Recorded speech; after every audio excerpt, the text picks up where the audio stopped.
Right, Paul Oldfield asked me to do this one, and he went, what are your opinions about getting in a non-Euro 6 van when you're running on the Courier exchange? Or just basically running as a courier anyway.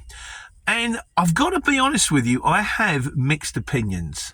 Now, it's now the Euro 6 vans, there's a few of them out there now. I mean, when I was having the debate, they were very, very expensive, and the difference between a Euro 5 and a Euro 6 was a big deal. Now I don't think it's quite such a big deal because there's a lot more Euro 6 out there. Also, if you're going to buy a Euro 5, the vehicle's going to be that much older. Now, if it's that much older, parts are going to be harder to get hold of. Not necessarily impossible to get hold of, but it might be off the road, and they go, well, we don't carry that one in stock. It's going to take us a day or two to get it in. Whereas the Euro 6 one, yeah, they just whip it off the shelf because it's there, like, you know, and you don't want to be off the road. Also, one of the guys on the channel also made the comment, and it's a fair comment. He says, no brainer.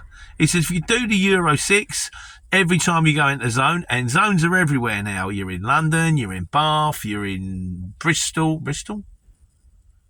Yeah, Bristol, everywhere, absolutely, every Newcastle, they've all got zones. So, and if you're going in the zone, it's going to cost you £12.50, it's got £15, £10, whatever they are. I'm not even sure, to be honest with you. It's going to cost you something. And in the old days, you could put the price on the job. You could turn around and go, well, okay, I've got to go in the zone, I'm going to put a zone charge on.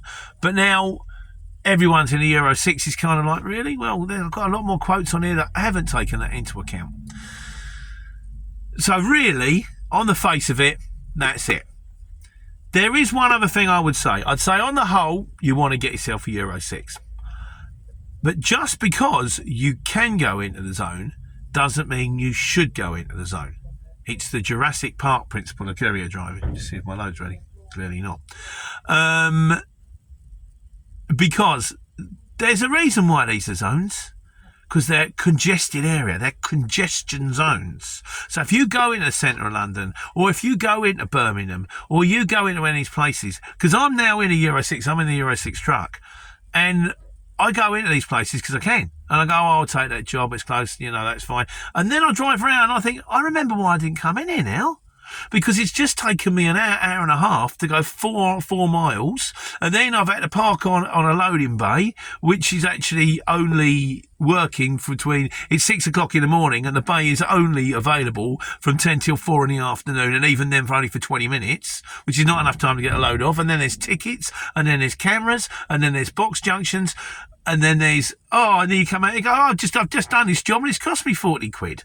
And it's stressful driving around in zones, particularly even if you know where you're going. It's like, I've got to turn there, I can't turn right here, can't turn there. Oh, like in London, I turn left here, that road's closed. Happens all the time. So, should you buy a Euro 6 van? Yes. I think it's the way forward. You want a Euro 6, it's going to be more reliable, the parts going to be readily available, and I don't suppose the price difference is that much different now.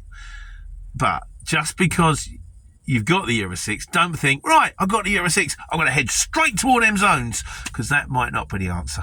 But you're working out. And having said that, if the right van comes up with a low miles, Euro 5, the right price, I still wouldn't turn it down. So, let me know what you think, guys. Let me know on Sunday. But that's my 4p for what it's worth. That's my way, I would think, to go about in a van, taking care and taking money.